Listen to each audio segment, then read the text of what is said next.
Please tell us your name and charity. Yeah, so my name is Frances Tinkler and I represent Manx Mencap. How did the charity start and what is its purpose?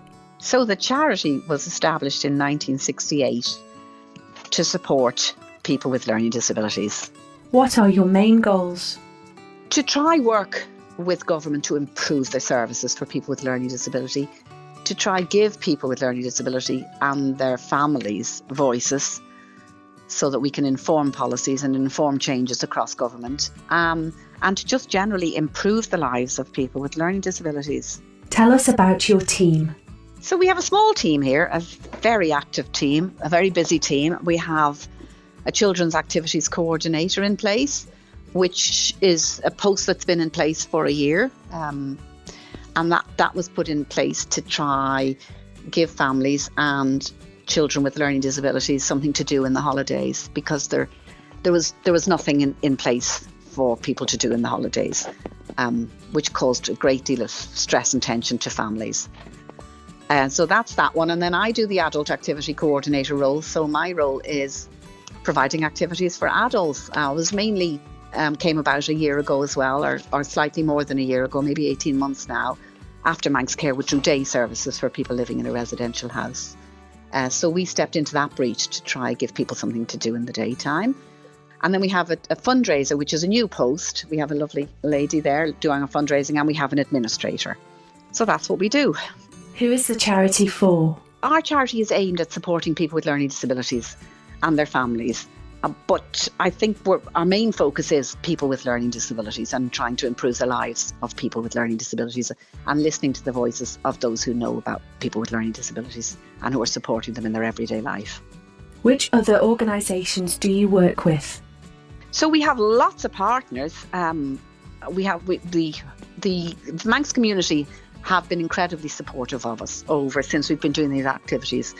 We have received funding from the Lottery Trust. We've received funding from the Arts Council.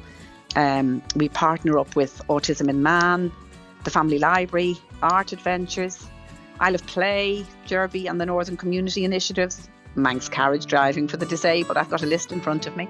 Parasize. And then we have lovely Pause for Therapy who support our coffee mornings every month.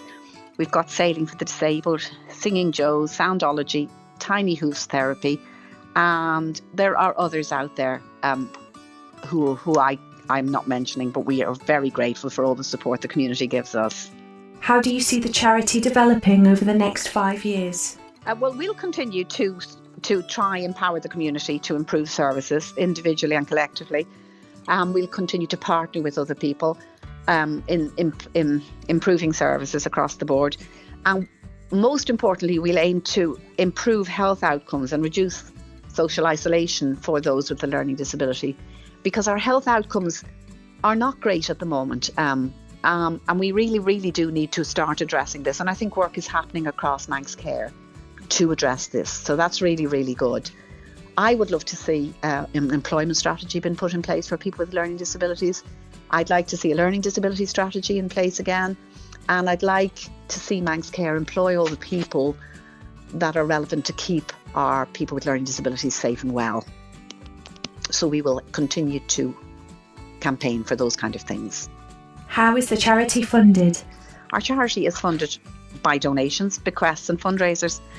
The great Manx public are the majority of where we get our money from. We've been very lucky this year to receive lottery funding, and we have received, the Arts Council have given us a grant. We work in partnership with the Arts Council and the Villa Marina, who are awesome in giving our guys opportunities they've never had before. So we had funding raised last year by the Expedition Limitless group for us last year, which we've put to great use this year to increase our services across the board. How can people support you? We're always looking for volunteers.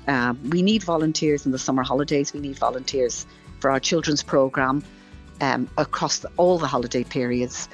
We need volunteers for our adult activities to help support those. Certainly the ones where we go off-site. While we're on-site here, we normally have carers in place who come with service users, which is fine. But when we're off-site, we we might have one member staff with 4 service users, and that can be a little bit problematic. So we're always looking for volunteers. If anybody wants to volunteer, they need to get in touch with us. We would be very grateful. Where can people find out more? So we have a very vibrant Facebook page, so they can always contact us on Messenger. They can contact us via email on mencap@manx.net, and they can share our Facebook posts and raise awareness of our charity and the community support. They can donate to us, and if they go to our website, which is www.mencap.im, they will find out a bit more about those kind of things as well. The Charity of the Week. Profile complete.